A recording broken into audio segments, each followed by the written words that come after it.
Hello, every pony, and welcome back to another episode of Never After All Readings. I am your host, Never After All, and before we start today's book, I would like to talk about something. It is the month of February, the month of love, of giving and taking affection from friends or other partners. And as such an occasion, I have prepared a lineup of chapters from a very special fanfiction. It is between two characters that many do not ship in this fandom. It is now a ship that I find myself enjoying, and the author did it very well. And it is something that I will now share to you. So, with such formalities out of the way, let us begin. The Gentle Knights, Audience of One, by Paul Arson. Chapter 1.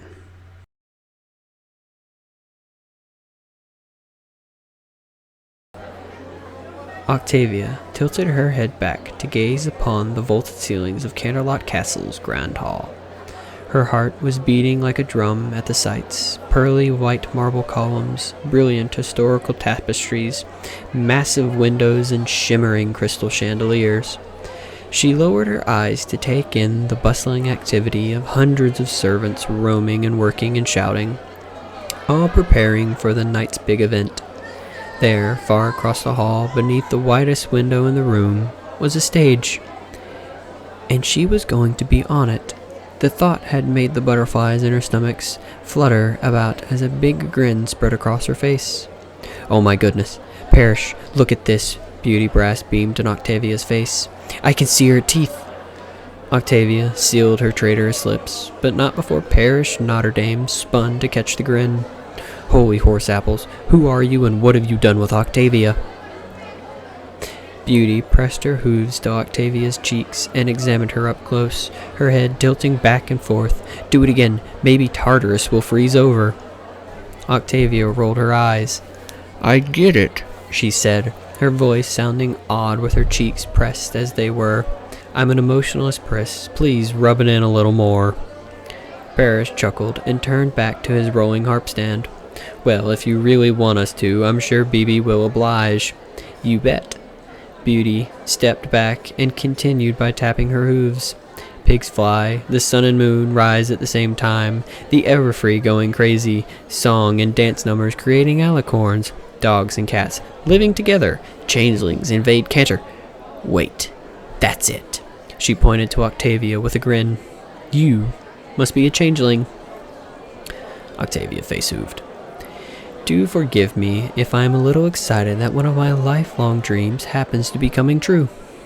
Beauty giggled. Octavia Melody does not get excited. It is a fundamental law of the universe. She winced at Octavia's glower with a lopsided smile. Okay, I'll quit." "It is something, though," Parrish admitted, his head slowly turning to take in the massive hall. "I've known about this for months, and I still can't believe we're actually here."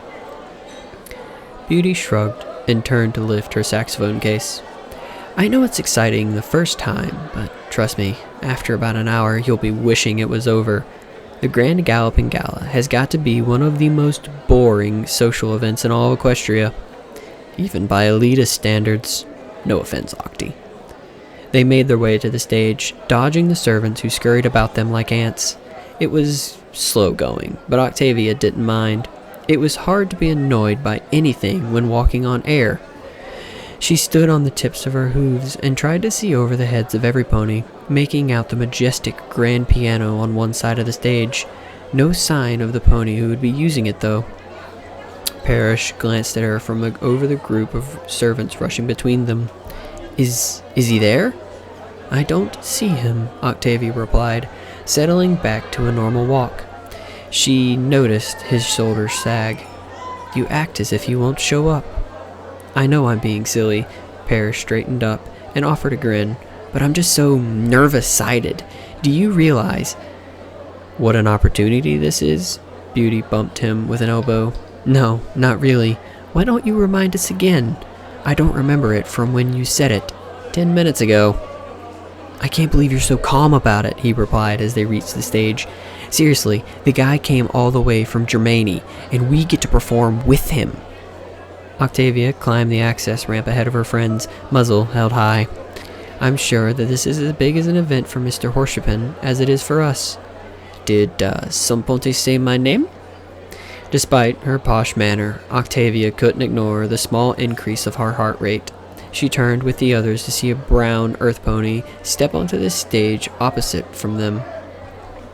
His lips were set into a small frown, but there was a light in his eyes that showed Octavia his mood did not match the expression. Oh my goodness! Parrish took a step forward with a big grin.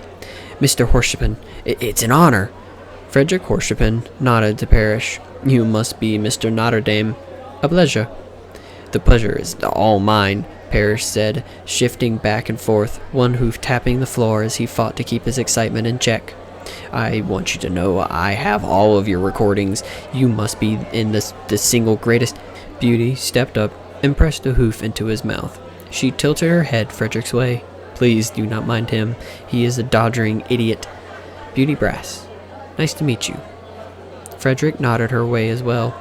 Of course, I do not mind the fans. I wouldn't be where I am today without them, so... He turned his eyes on Parrish, the slightest of upturned curves coming to his lips.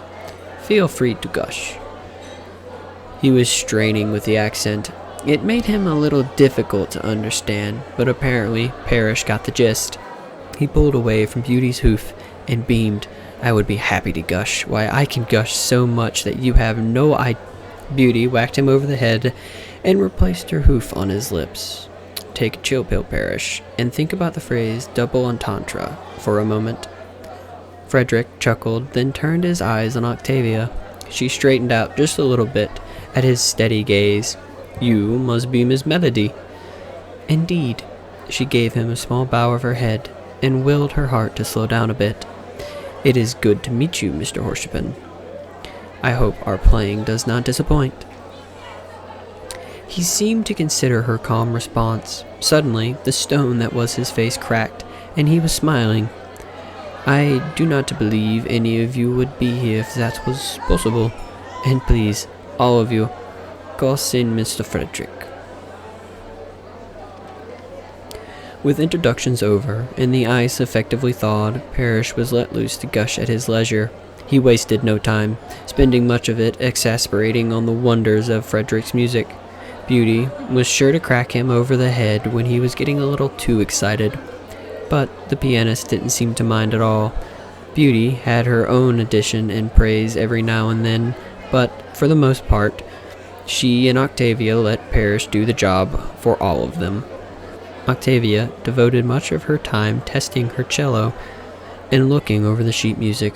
Though it was just to refresh her memory, she had to acknowledge that she was a little nervous after all. Here she was about to perform at the single most prestigious event in Equestria alongside one of the world's most renowned concert pianists. Was there a small shake in her hooves? Well, it only made sense. The moment was the result of 6 years of hard work. It wasn't her first big gig, as Beauty liked to call them, but it could very well be the most important moment for her career and her life. If she earned Frederick's approval tonight, just how far could she go? Maybe her real dream wasn't that far away after all. Parrish had at long last managed to get enough energy out to calm down so they could rehearse. Octavia's stomach churned for the first few minutes, which were devoted to testing out some short excerpts and getting used to one another's rhythms. Even so, the first mistake wasn't hers. It came from Beauty Brass, who was apparently lost her breathing when she noticed Princess Celestia entering the hall for a last check on preparations. The princess didn't stay very long, having lots to do prior to the opening of the gala within the next hour, but she did pause briefly by the stage to listen to them perform.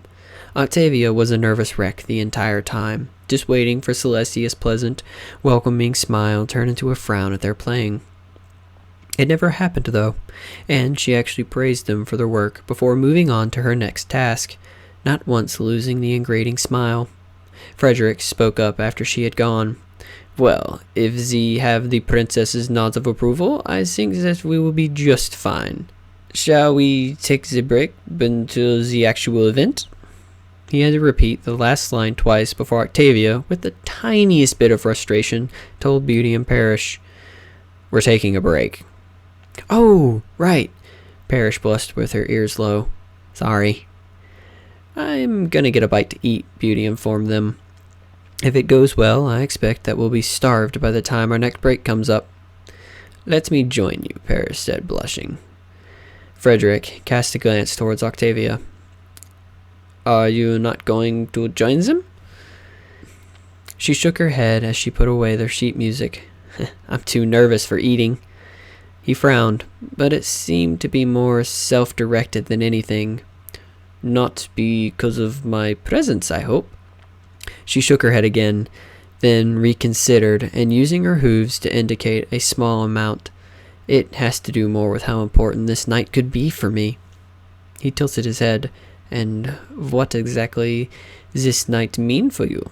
Octavia blushed as she considered her answer. After a few seconds, she turned and gestured at the great hall before them. "I know you're used to performing at such great events, Frederick." She winced. Why did it feel so odd calling him by his first name? Beauty has been to this before. Even Parrish has been to prior major events.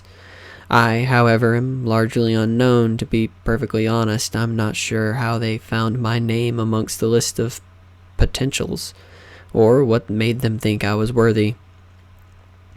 Frederick looked her up and down, eyebrows scrunching together as if they were examining a curious specimen. She shifted under his gaze.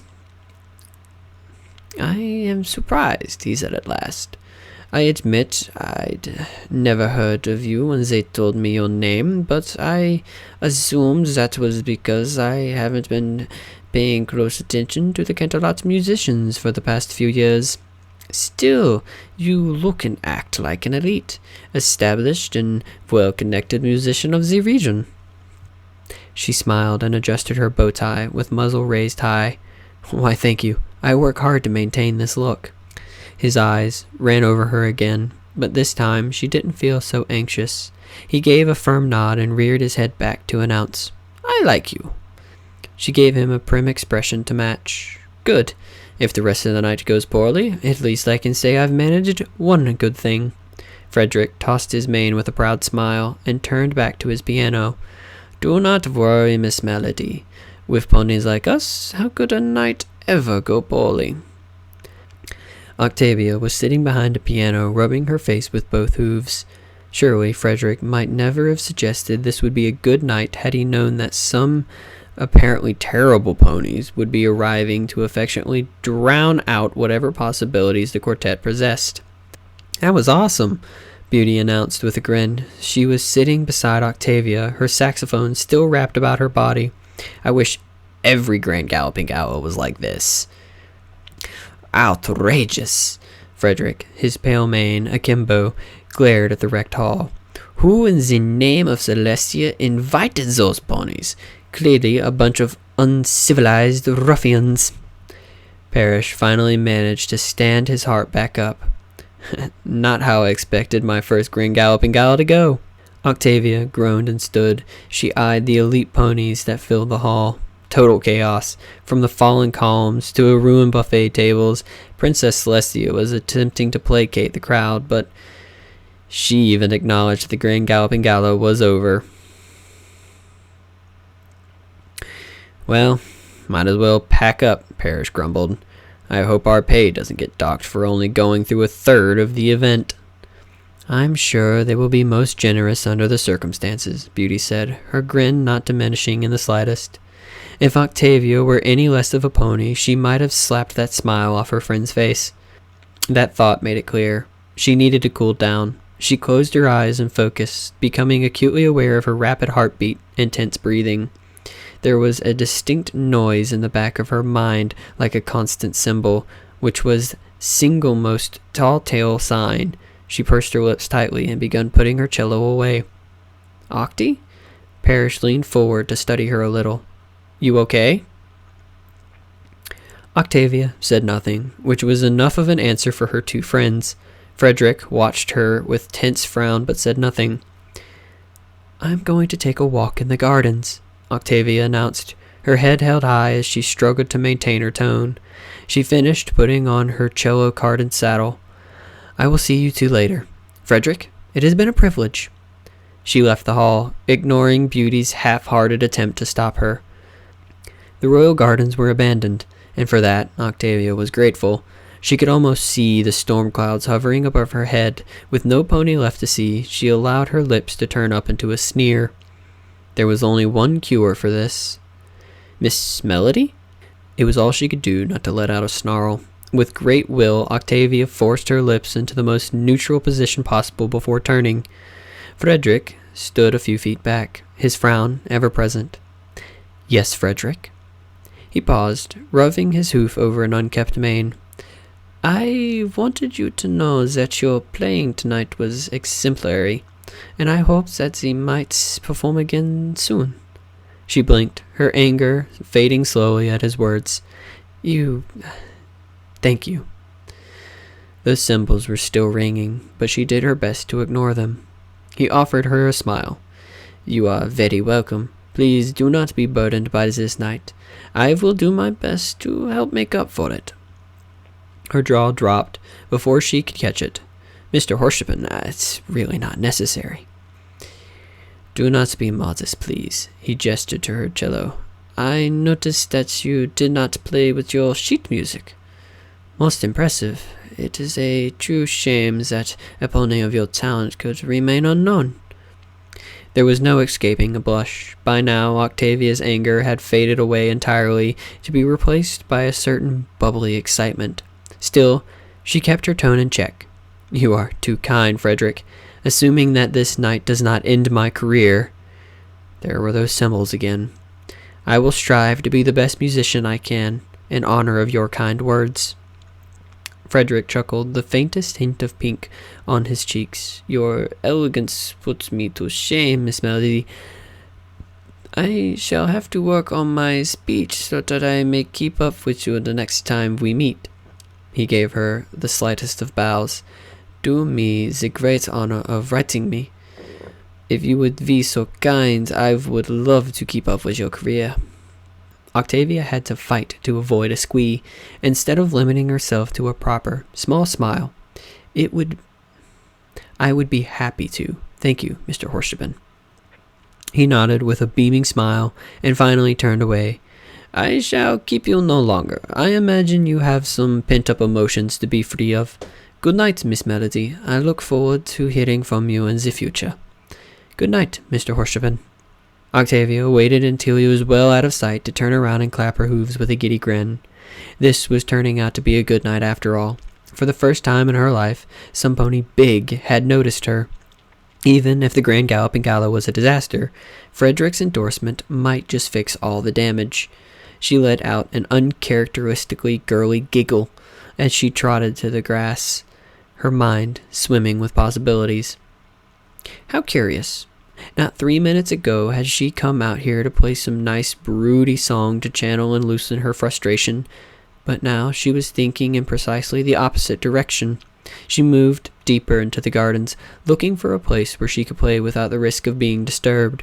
She finally found a suitable location, a tall fountain within a widened clearing.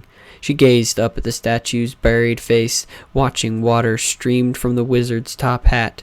Not a typical design. Not at all. Octavia set her case on the fountain's edge and carefully pulled out her cello. She stood, tested its sound, and smiled at the deep, pleasant tune. Now, she just needed to think of a song. What tune might she play to properly demonstrate her pleasure at this moment? Her eyes roamed the scenery. She glanced back at the fountain, but didn't see anything particularly inspirational. Pouting, she tapped her chin with her bow and cast her gaze skyward. Her vision was graced by a moonless sky, deep and shimmering with stars. She gazed, momentarily stunned. It wasn't often she could see the night sky in such a way. The bright lights of the city life denied it. As she let her eyes drift aimlessly through the inky depths, she found herself marveling. A strange sensation filled Octavia's mind. She found herself lost in the fanciful illusion that she might, with just a little nudge, drift off into the depths of the night. It was a strange image, a wonderful image, like a daydream creeping over her mind. She closed her eyes, bowed her head, and began to play. It was a slow song. Its patient rhythm blessed her ears. She imagined that she was surrounded by stars, a vision emphasized with all the tenderness her cello could offer. Calm, serene, pleasant. How long has it been since she's played this tune? For shame, now she permitted herself to be lost in the swaying melody. She wished it wouldn't end. But songs, like dreams, must end, and Octavia was not one to drift in the simple astral fantasy for long. She sighed in contempt as she played one last, slow, drifting note and let it hang in the night as a flower in autumn. Silence. Pure, comfortable silence. Octavia sucked in a slow breath, feeling indescribably calm. Oh, the pleasure her cello gave her. She smiled as the soothing memory of the song lingered in her ears. Her eyes flittered open, and she raised her head, and found herself gazing upon a pony, standing silently at the hedge entrance and waiting, a tail of deep sapphire and a mane more brilliant than the stars. Octavia's jaw dropped. Her eyes locked on the deep cyan jewels of Princess Luna, and her heart rate climbed. Her audience of one said nothing, only gazed back with an unreadable expression. Octavia broke out of her stupor. She glanced at her cello, then her bow. A powerful alarm filled her, and she promptly dropped into a deep bow. "Forgive me, Princess, I did not mean to disturb you." A long, lingering silence filled the garden, but Octavia's mind was running away with the possibilities. What if she had disturbed the princess? What if she moved too deep into the gardens and was trespassing? What if the princess was unforgiving of such mistakes? She did not know anything about the princess. No pony did. How was Octavia supposed to? "Thank you for the song." Octavia's head jerked up. Princess Luna had turned to walk away. The urgency was gone. All Octavia could think about was the tone of the princess's voice. It had been even, carefully set, but she had heard the underlying emotion. She looked at herself, still set in her low bow, then back at the princess. She gazed up at the stars and felt guilty. "But, Princess." Luna paused but did not look back. Octavia sat up properly and tried to be more careful of her words. "Thank you for the stars." Luna shifted. Her head slowly turned back to reveal an anxious expression. What did you say?" Octavia chewed her lip, but there was no going back now. She pointed up at the sky. "The stars. They inspired me to play that song, so thank you." Luna turned back to her, her eyebrows high as she stared. After a few seconds, her eyes began to flit about the garden as if she expected some pony to sneak up on her. You are welcome." Octavia's stomach flipped, but she wasn't even sure why. She just knew that the princess seemed to be so very unsure of herself, and that made her feel unsure in turn. Octavia offered a smile, but Luna did not return it. Instead, she kept shifting, her lips moving as if she were fighting not to chew them. The quiet lingered a little too long. Octavia fidgeted. I'm sorry if I intruded on something." "No." Luna's ears tucked as her eyes continued their anxious dance. "I was just walking." "Oh." Another lingering silence. Octavia wondered if she should just go. It really did feel as if she wasn't meant to be here. Luna's ears perked, her eyes falling upon Octavia's cello in the grass. Tell me, what was the name of the song?" Octavia blinked and glanced at the cello. "Tara Sapna." Luna tilted her head back at the name, her hesitancy fading in the impaired confusion. Octavia smiled and explained, "It's Nilgiri. It means star dream." "I see." Luna's eyes widens a touch, a hoof raising to her lips. She looked to the stars, her gaze lingering. How appropriate. Octavia nodded, her smile broadened a touch. I am glad you liked it. She flinched. Had the princess liked it? Was that a presumptuous thing to say? I liked it very much. Luna's smile was frail, faltering. It was as though she wasn't used to having one. Thank you again. I think I should go now. I do not wish to make you uncomfortable. Octavia stood, her eyes widening as the princess once again turned to leave. Luna's words were nothing like she might have expected, and they generated an inexplicable sadness within her. I can play another. Luna paused yet again, her head raising and her ears perking. Octavia winced and held her bow close to her chest. I mean, if it pleases you. Luna turned back, her lips slightly parted. Really? Does my presence not disturb you? She was worried about disturbing Octavia? Not at all. Octavia barely avoided cringing. That came out faster than she had intended. I mean, no, princess. Please, it would do me a great honor to play for you. She bent down over her cello and pretended to test its strings as she thought on her shallow breathing. Was she really going to do this? Play for Nightmare Moon?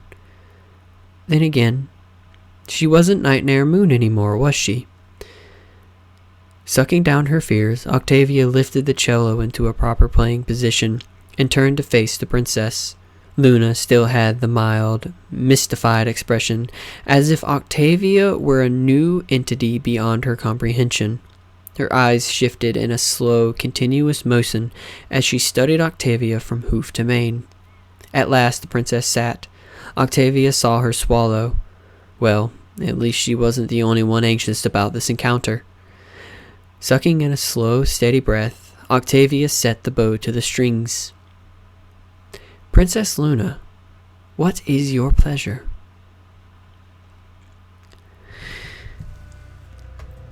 That was Chapter 1.